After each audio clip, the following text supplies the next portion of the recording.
Boa tarde, gente.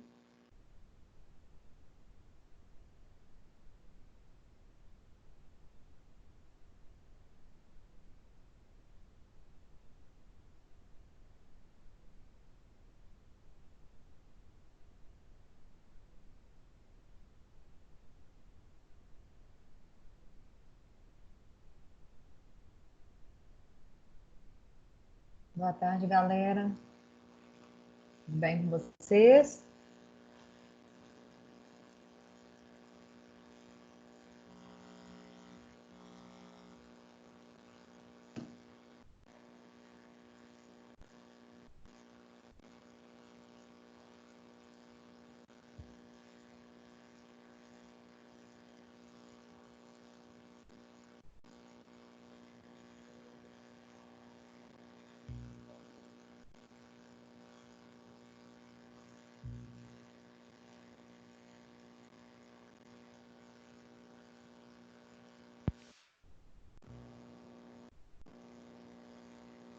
Boa tarde, gente, para quem está chegando aí. Sejam bem-vindos.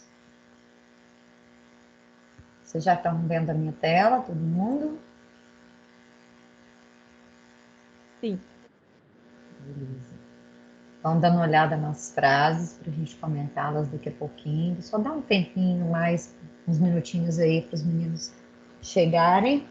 E a gente já começa nosso comentário, dá sequência aí falando de predicados e predicativos, tá certo? Vão refletindo sobre as duas frases que estão aí. Uma que brinca aí com o nosso processo de formação de palavras, né? E com uma questão muito comum na poesia, que é a repetição de determinadas letras e sons. A gente tem aí eu vou indo, eu vou fluindo, evoluindo, não vou lindo. Então, essa brincadeira com as mesmas letras em posições distintas faz com que a gente aí tenha o uso da assonância e da aliteração, que são duas figuras sonoras boas para a gente trabalhar dentro da poesia. Vamos pensando nos significados das duas e como elas se correlacionam, que já já nós vamos comentar.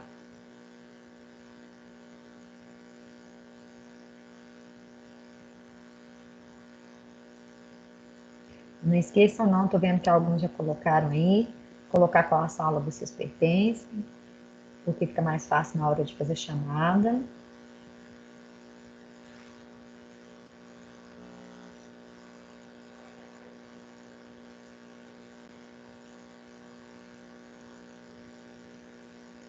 Vamos começar falando aí das frases, enquanto o pessoal vai chegando, vai, né, se situando dentro da aula, porque provavelmente vocês estavam em outra, né, em outra sala de aula online, e leva um tempinho, às vezes, para a gente se desconectar de uma e conectar na outra, principalmente no Teams, tá, gente? Às vezes eu coloco para desligar e leva de 2 a 3 minutos para sair, né, para parar minha gravação e depois para executar o processo de encerramento da aula.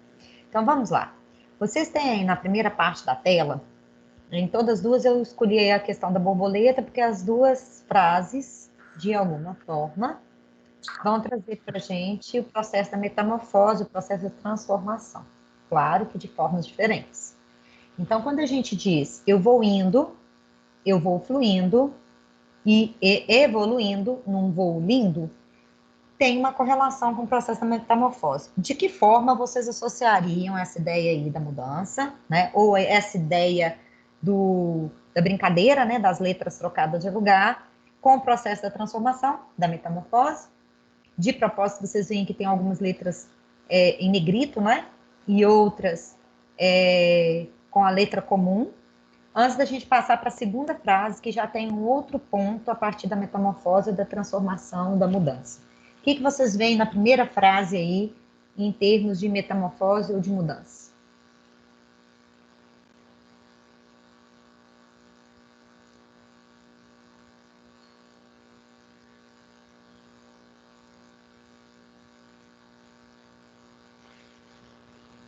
Vamos, gente, comentar? O que vocês acham aí nessa jogada linguística que eles fazem? Para mim, no meio ali tem uma palavra que me ajuda a entender o processo, né? Que é a palavra evoluindo. Evoluindo é evolução. Evolução tem a ver com mudança, com metamorfose, com transformação. Ir também, né?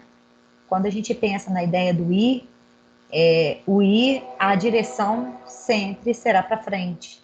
Não tem como a gente voltar. Ah, mas eu tenho como fazer determinados recomeços. Aí é outra coisa. Aí já tem ali uma nova pessoa, né? Diz que a água que passa debaixo da ponte jamais será a mesma. E nós também não seremos os mesmos, né? Cada recomeço é literalmente, né, uma outra pessoa que está ali de alguma forma recomeçando. Então vamos brincar com essa jogada aqui, né?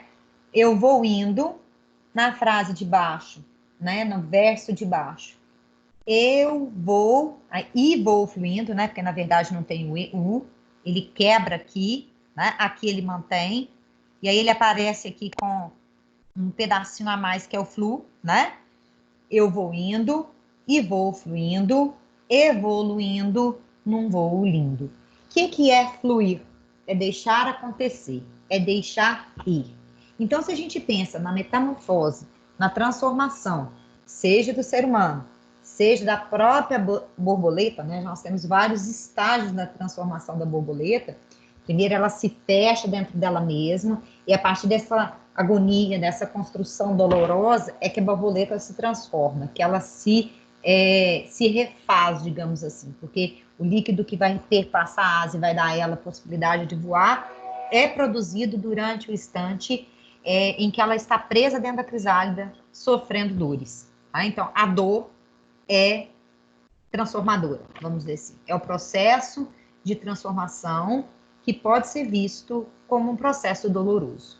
Vamos observar outra frase, que é do Chico Xavier. Tudo tem seu apogeu e seu declínio. Então, tem o seu ponto mais alto, que é o apogeu, e seu declínio, que é a sua queda, não o seu ponto mais baixo. É natural que seja assim.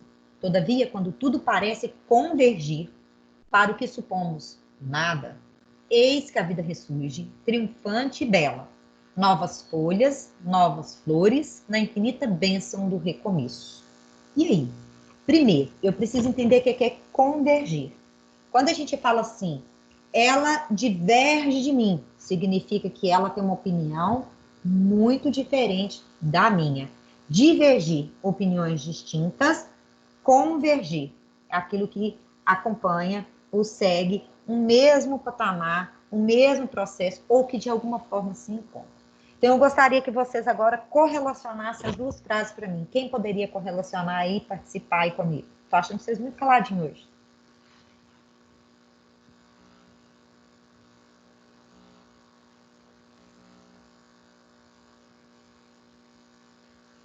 Vamos, gente. Como que as duas se relacionam?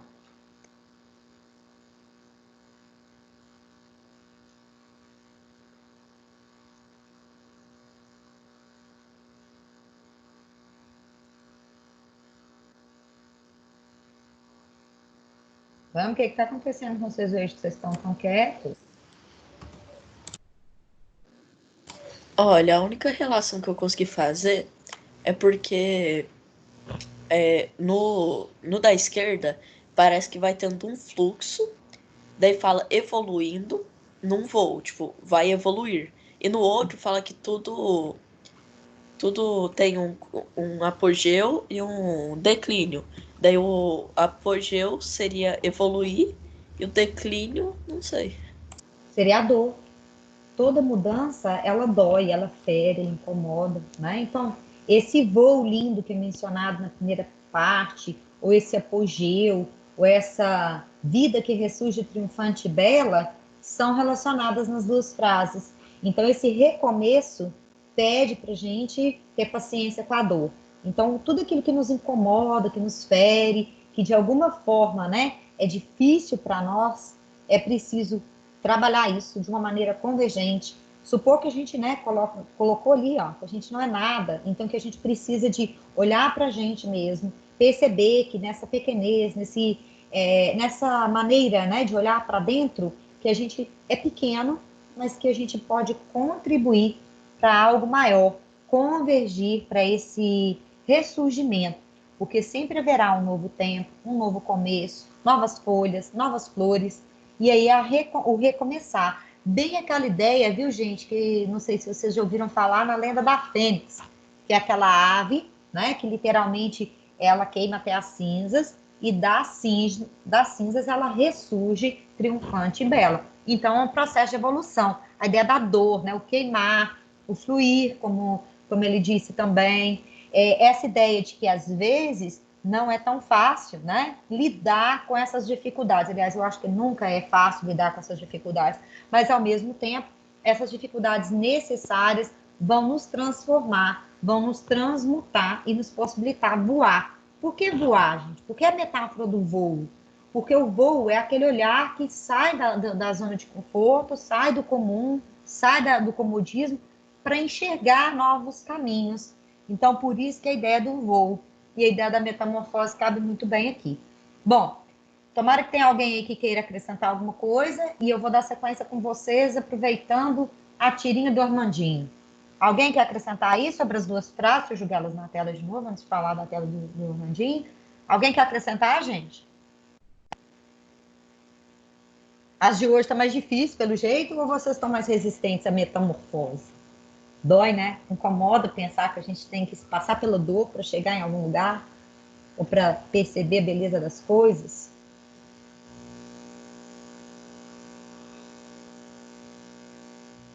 Vão lá na tirinha do Armandinho, tô achando vocês muito quietos, não sei se vocês estão me ouvindo direito, sei não.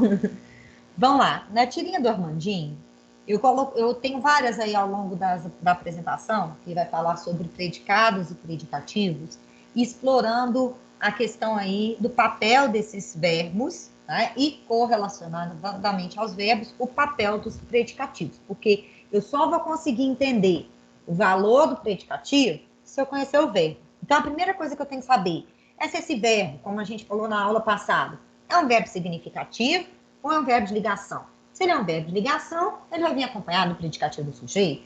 Se ele é um verbo significativo, ele vai vir acompanhado de alguns outros elementos. Ele pode ser intransitivo, ele pode ser transitivo direto acompanhado de objeto direto, ele pode ser transitivo indireto acompanhado de objeto indireto, ele pode ser bitransitivo acompanhado dos dois objetos, direto e indireto, e ele ainda pode ser, né, exercer ali o papel de ser significativo e vir acompanhado de um predicativo, seja ele do sujeito, seja ele do objeto.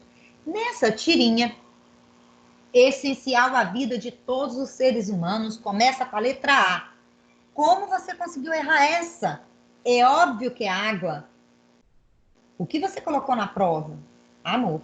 Né? Então, será que não daria para interpretar o que o Armandinho interpretou? Né? Essencial à vida de todos os seres humanos e começa com a letra A. A água é essencial à vida de todos os seres humanos? Sem dúvida nenhuma. Mas o amor também é. Nós não sobreviveríamos sem isso, nem sem isso. Então, para a gente analisar com calma, eu tirei da tirinha algumas frases. Essencial à vida de todos os seres humanos e começa com a letra A. Como você conseguiu errar essa? É óbvio que é água.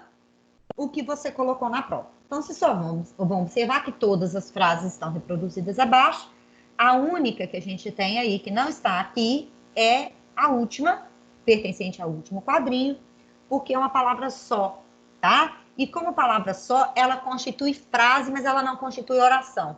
Qual a diferença de frase para oração? Frase é qualquer enunciado que significa ou que traz sentido. Que significa algo que traz sentido. Oração é quando esse enunciado, esse significado, é construído em torno de um verbo. Então, como nós vamos precisar de analisar os verbos, eu deixei o último quadrinho, que se refere apenas a amor, de lado. Analisem aí comigo, por favor. Cadê o verbo da primeira oração?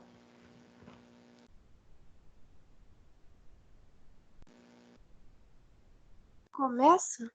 Começa. Então, aqui eu já tenho a demanda do verbo. Que tipo de verbo é o verbo começar? Eu penso assim, olha, isso começa. Precisa de complemento, gente, o verbo começar?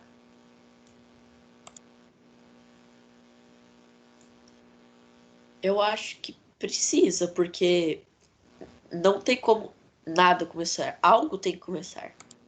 Mas aí é que está a sua pergunta, a sua colocação. Algo tem que começar. Quando eu digo que algo tem que começar, isso é sujeito e não objeto. Quando eu digo isso começa, isso termina, isso nas minhas duas frases, seja com o verbo começar, seja com o verbo terminar, é sujeito. Então, nesse caso, se eu dissesse assim, palavra que é essencial à vida de todos os seres humanos, palavra que começa com a letra A. Claro que ali o sujeito está implícito pelo contexto, né? Então, nesse caso, esse verbo é intransitivo, como nós havíamos já mencionado, mas o seu sujeito está subentendido em toda a estrutura, né? Porque, na verdade, água começa com a letra A, amor começa com a letra A, tá? E ambos são essenciais à vida de todos os seres vivos. Então, vou dizer que o verbo começa é intransitivo. Se ele é intransitivo e o meu sujeito está implícito, oculto, escondido na frase, a frase inteira vai ser predicado. Tem o predicativo do sujeito ali? Não tem. Então, que tipo de predicado nós teríamos? Predicado verbal. Eu ainda não pus o predicado nessa tela. Nas outras, nós vamos ver já associando uma coisa com a outra. Segunda frase. Cadê o verbo? Qual é o verbo da segunda oração? Conseguiu. Nós temos dois verbos. Conseguiu errar, né? Conseguiu errar, muito bem. Aqui, nesse caso, trata-se de uma oração reduzida, mas vocês vão estudar isso só lá no M2. Então, eu não vou antecipar. Eu vou marcar tudo como uma coisa só, tá? Por quê? Porque vocês vão estudar o que é uma locução verbal, vocês vão estudar quando que um verbo apresenta ali um outro, que vem de forma reduzida, infinitivo, gerúndio, particípio, mas eu não vou adentrar nisso. Nós vamos considerar aqui uma coisa só, por isso que eu marquei como uma coisa só. Se isso acontecer, se eu marcar como locução verbal, né? Porque eu tenho que diferenciar o que é locução verbal, o que é tempo composto, o que é oração reduzida, isso vocês vão ver para frente, tá? Nesse caso, o conseguiu errar, se eu analiso o errar como verbo principal, o que eu preciso colocar ali nesse errar enquanto transitividade? Que tipo de transitividade tem o verbo errar? Quem é que errou? Eu vou perguntar primeiro para a gente achar o sujeito. Quem é que errou? Quem é que conseguiu errar? Você. Então, eu tenho como sujeito o verbo, né? O sujeito desse verbo é você. Se você conseguiu errar, eu posso errar algo. O que ele errou? Essa é meu objeto direto. O que eu vou dizer, então? Que conseguiu errar é uma locução, vou estabelecer a ponte ali como uma locução, que tem valor de verbo transitivo direto, beleza? É óbvio que água. Aqui eu tenho quantos verbos, gente? 2. Aqui é um período composto. Foi por isso que eu não entrei especificamente em tipos de sujeito e predicado aqui. Embora já desperte, dá para a gente fazer uma série de análises e já estou comentando a partir disso, tá? Nesse caso, quais são os dois verbos? É o mesmo verbo colocado duas vezes. É óbvio que é água. Todas as duas situações, o verbo é sempre vai ser de ligação. O verbo ser é o único verbo da nossa língua que sempre vai ser de ligação. Então, nesse caso da primeira frase, nós já havíamos comentado. Trata-se de um predicado verbal. Na segunda, predicado verbal, nominal ou verbo nominal? Nessa do você conseguiu aqui.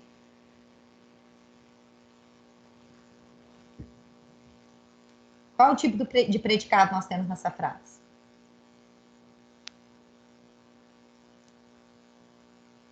Verbal.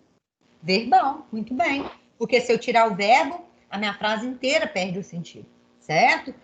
Essa de baixo, eu tenho duas frases e nós vamos colocá-la como predicado nominal.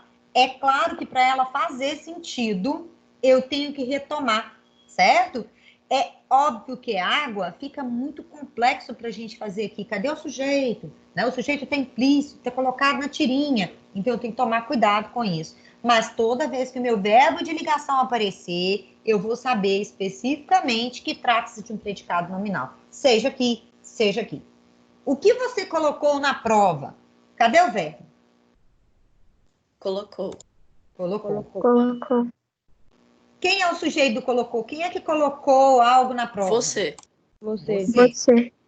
Aí esse verbo, ele tem valor de quê? Qual o tipo de verbo que aparece aqui?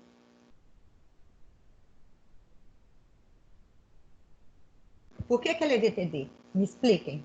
Antes da gente prosseguir, na próxima tela ali, analisando algumas coisas quanto à questão da transitividade verbal. Tipo, e ele da não pode ser um relação. verbo. Ele é um verbo, ele é um VT, por exemplo, ele é VT porque ele não pode ser considerado sozinho. Se você colocar o que você colocou, não vai ter Isso. sentido nenhum. E a prova seria um objeto direto. A prova. Não. Quase isso, Samuel. Quase isso. Primeiro, você vai analisar comigo assim.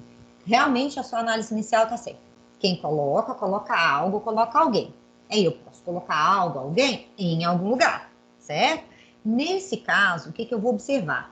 Quando eu digo que eu coloquei a caneta aqui do meu lado, eu estou colocando o quê? A caneta. A caneta está aqui. Beleza. Agora, aqui nesse caso, essa frase está invertida. Você colocou o quê na prova. Então, essa expressão o quê Tá. é que o objeto direto, e a gente acha É porque seria uma automaticamente. pergunta, né? É porque é Isso, uma como ela é pergunta, ela não sabe pergunta, o que ele colocou. isso, quando ele faz a pergunta, ele inverte, por quê? Porque quando a gente faz a pergunta, eu puxo para o início da frase aquilo que eu quero saber. Isso vale a dica aí, ó. Seria se fosse a prova, se fosse um objeto direto, o que você colocou a prova, no caso, né? Colocou a Isso, prova. vamos supor que eu coloquei a prova aqui na mesa. Então, eu Aí sim coloquei seria um o objeto quê? A direto. prova. Sim, aí não poderia ter preposição. Porque o na aqui, nesse caso, é onde que ele está colocando. É adjunto de verbial. Vocês vão estudar isso mais para frente um pouquinho. Mas nesse caso, essa frase estaria invertida. Eu tenho que observar, por isso que é mais complexo. É por isso que a gente tem que analisar, achar o verbo, localizar o sujeito e fazer a pergunta automaticamente para o verbo, porque senão eu vou trocar o objeto direto com o sujeito, vou confundir uma coisa com a outra e às vezes vou achar um objeto diferente ali. Por quê? Porque o objeto direto, ele não pode ter preposição. E na é a contração da preposição em mais a. Então tem preposição aqui, certo? Então, esse o que eu tô vendo aqui, ó, poderia ser colocado depois de colocou, poderia, você colocou o que na prova. Então, esse o que seria meu objeto direto. E o na prova, adjunta adverbial. Tem predicativo? Não. Então, com exceção da terceira oração, né, do terceiro período, porque o terceiro período aqui tem dois verbos. Qual a diferença de oração e período? Oração é qualquer enunciado constituído em torno de um verbo.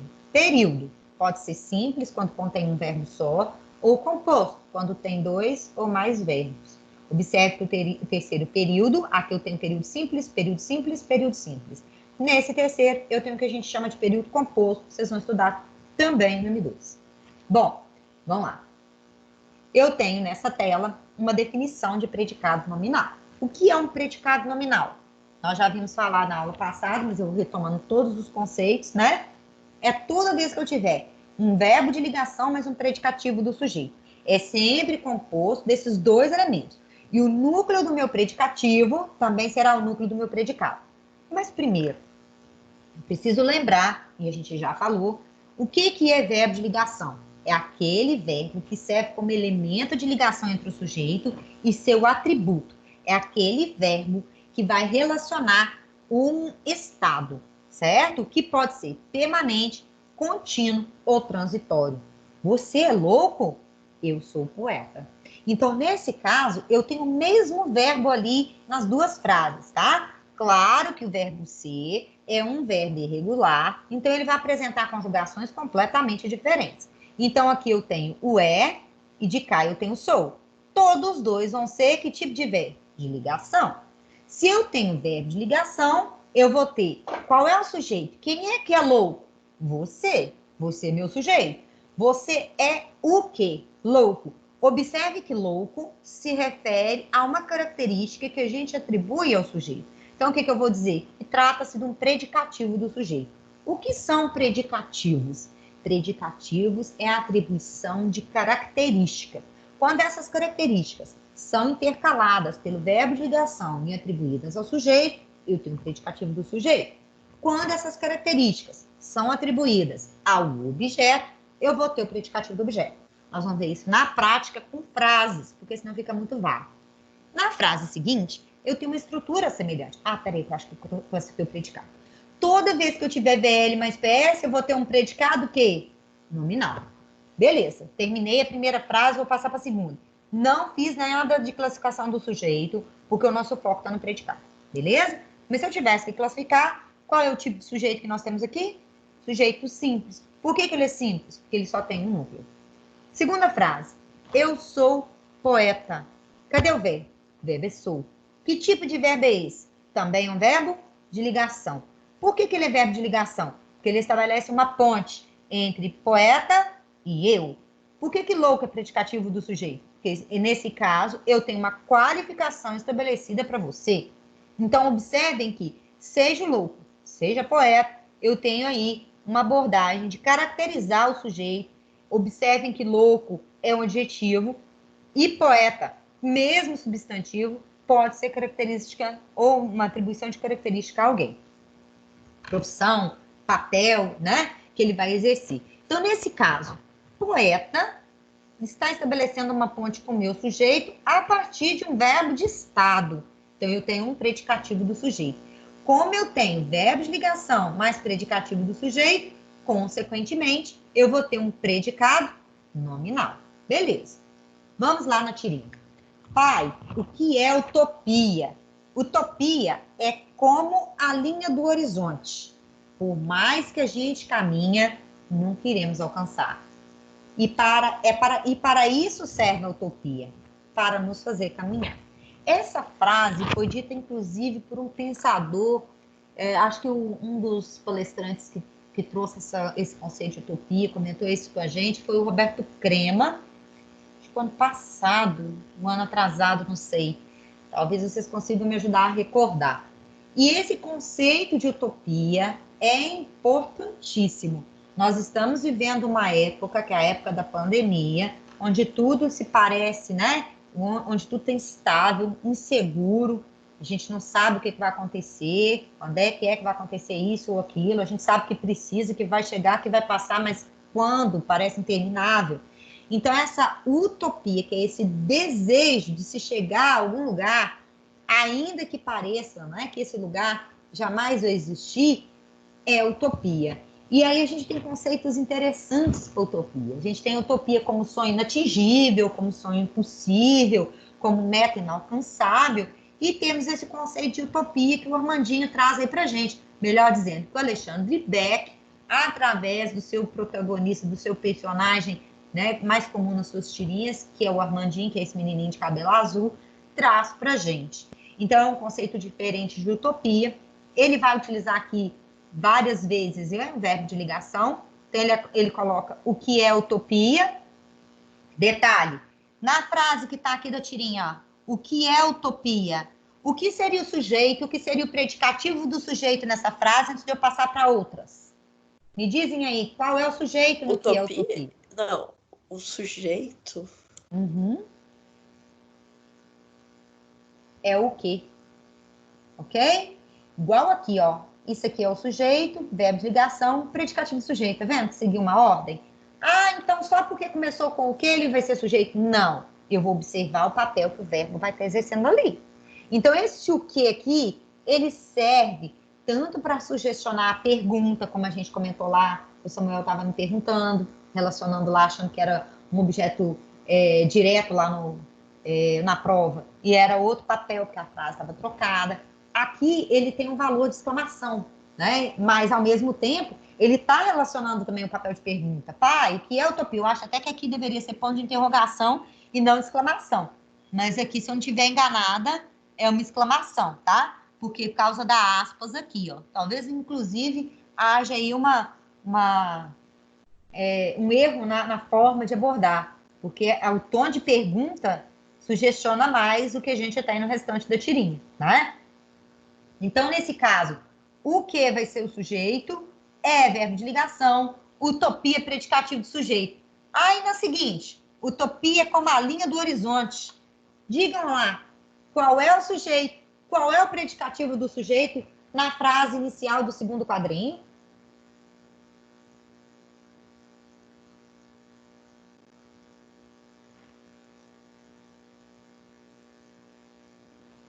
Seguindo a mesma lógica da anterior?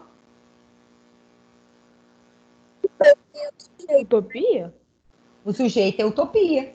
E aí, o que, que nós observamos? Se o sujeito é utopia e tem verbo de ligação, como a linha do horizonte, predicativo do sujeito.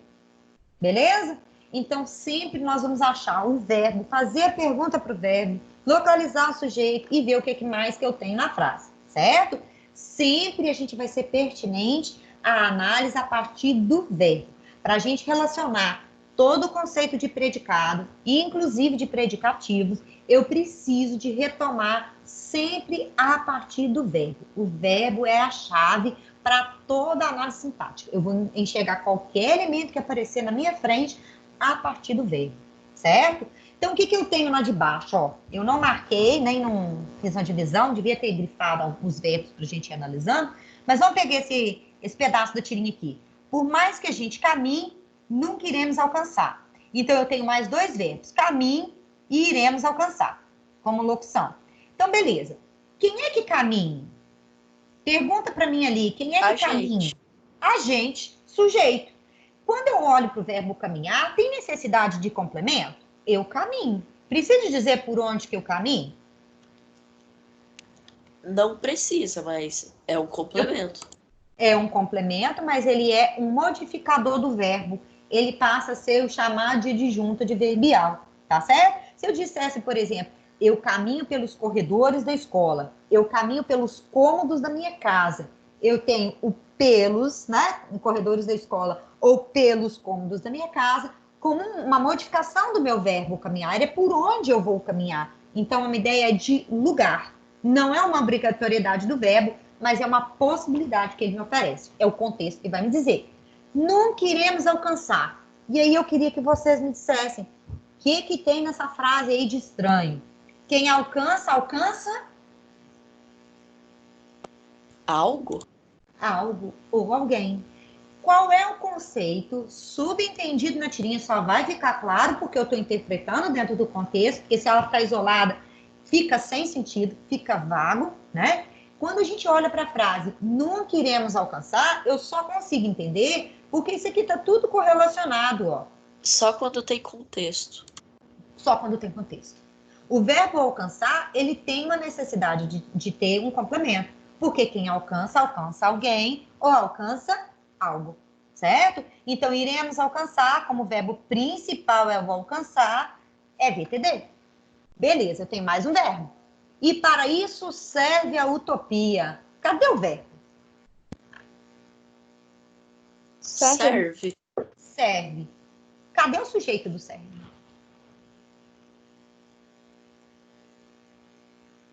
Isso. E para isso serve a utopia. Será? Será que essa frase não está invertida, não? Pergunta para o verbo. Eu acho que é utopia. Muito bem, essa frase está trocada, gente. Por isso que eu falei com vocês. Achem o verbo, localize o sujeito, que vocês vão ver o que mais que tem. Então, quando a gente diz a utopia serve para isso. Então, quando eu analiso servir, precisa de complemento? Depende. Se eu digo, por exemplo, isso serve. Vamos supor, vestir uma roupa, serviu. A ideia de coube, não precisaria. Então, no contexto inicial, poderia ser intransitivo. Mas eu posso dizer, serve para quê? Serve para quem? Então, o verbo também pode ser verbo transitivo indireto. Então, eu tenho ali um verbo que exerce o papel de VTI. Beleza? E aí, predicado verbal. Vamos lá na próxima. Para nos fazer caminhar. Cadê o verbo? Fazer. 2, né? Fazer caminhar. Então, eu tenho aqui fazer caminhar, né? Que é a ideia de andar, com valor de intransitivo, certo? Então, nesse caso, eu teria de novo outro predicado verbal. Embora apresenta no início o predicado nominal, a tirinha vai ser constituída mais de predicados verbais do que nominais. Isto é comum. 80% das construções das frases da língua portuguesa são constituídas de verbo transitivo direto e o predicado é verbal. Isso é sempre? Claro que não. E tomar cuidado principalmente quando a gente tiver frases invertidas. O que é isso? O sujeito trocado de lugar né? Ou o sujeito depois do verbo, que a gente vai ter uma tendência a achar que ele é objeto e não sujeito. Vamos passar para dar sequência no predicado verbal e falar nos outros que virão aí. Bom, predicado verbal. Como a gente havia mencionado, o predicado verbal tem como núcleo um verbo significativo, também chamado pelos gramáticos de verbo nocional. Seja a palavra significativo, seja nocional, elas são similares, que carrega a significação, que carrega a noção de significado da frase. Toda vez que for um verbo significativo, eu posso ter qualquer um desses que estão abreviados aqui. Verbo intransitivo, aquele que tem sentido completo e dispensa o uso de complemento. Pode vir acompanhado de adjuntos adverbiais ou de predicativos, tá? Por quê? Porque posso ter um predicativo do sujeito. Ele não vai ter um predicativo de objeto porque o verbo não aceita o papel do objeto. Mas ele pode vir acompanhado de predicativo. É o que forma o predicado verbo nominal, que é o foco no nosso estudo, beleza? Quando a gente fala de verbo transitivo direto, o que é isso? Então, os verbos transitivos, VTD, VTI e VTDI, que transitam, pensa na ideia de trânsito, que vão e vêm, tá? Então, eles não têm sentido sozinhos. Eles precisam ser complementados por algum elemento. Quando esse elemento que completa o verbo não precisa de preposição, eu vou dizer que eu tenho um verbo transitivo direto acompanhado de objeto direto. Quando o verbo precisa de complemento e o seu complemento precisa de preposição, eu vou chamar o verbo de verbo transitivo indireto e o seu complemento de objeto indireto. Quando eu tenho os dois objetos completando o meu verbo, eu chamo esse verbo VTDI de verbo bitransitivo. Por que bitransitivo? Porque ele aceita os dois complementos. É o caso do verbo entregar, o caso do verbo dar e outros tantos que a gente pode ter na nossa língua. Então, verbo significativo. Tem um detalhe do verbo transitivo direto e indireto. Quando eu tenho, por exemplo, entreguei. Entreguei o livro a você ou para você. Beleza. Eu poderia simplesmente dizer que eu entreguei o livro e não dizer para quem. E se eu colocar na frase, ou a frase que eu estiver analisando, mesmo que esse verbo nocional, significativo, tenha valor em sua maioria de VTDI, eu vou sempre analisar o contexto. Então, naquele contexto, se eu tiver entreguei o livro apenas, ele exerce papel de VTD. Se eu digo que eu entreguei o livro para você, eu tenho os dois objetos, aí ele passa a ser visto ou analisado como VTDI. Eu vou analisar tudo com vocês, que daqui a pouco tem um outro exemplo que eu vou colocar aqui, que é o único lugar na tela para vocês visualizarem comigo. Agora, observe os verbos destes versos de Mário Quintana. Detrás do muro surge a lua. Na praça, a banda toca de repente um samba histérico. Então, observe que eu tenho o verbo surgir e o verbo toca. Que tipo de verbo nós temos em surgir e toca? O que vocês acham? Se eu pedisse para vocês classificarem, falarem da predicação verbal ou da transitividade verbal do verbo surge e do verbo toca, nos versos do Mário Quintana, qual é a transitividade ou predicação verbal dos dois?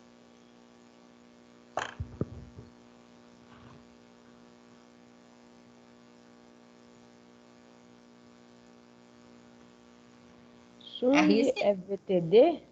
Será? Por que você pensou que é VTD?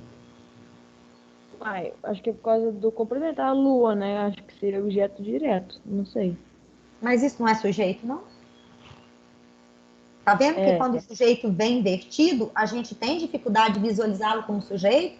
Tá vendo a importância da gente fazer a análise correta do verbo e enxergar o que eu tenho na frase? Pensa no verbo surgir. Eu falo assim, isso surge.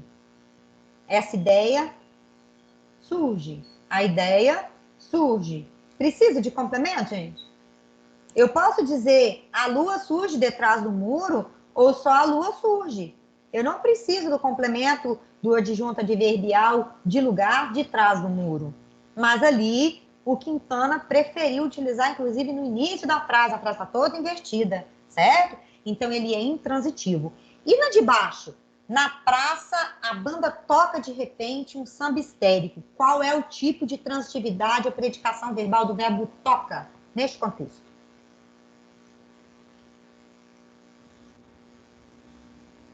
Aí eu não sei se eu vou trazer também não, eu acho que vai ser verbo intransitivo. E aí ele é VTD. Olha que é uma armadilha. Por que a gente não vê o verbo ali como VTD? Porque o Porque Mário Quintana... um samba de repente tá em outro lugar. Verso. Não, o pior é que nesse momento eu achei que eram duas frases diferentes. Eu E tenho uma. são porque versos, você pode quebrar o versos, quebrando também a análise sintática da frase.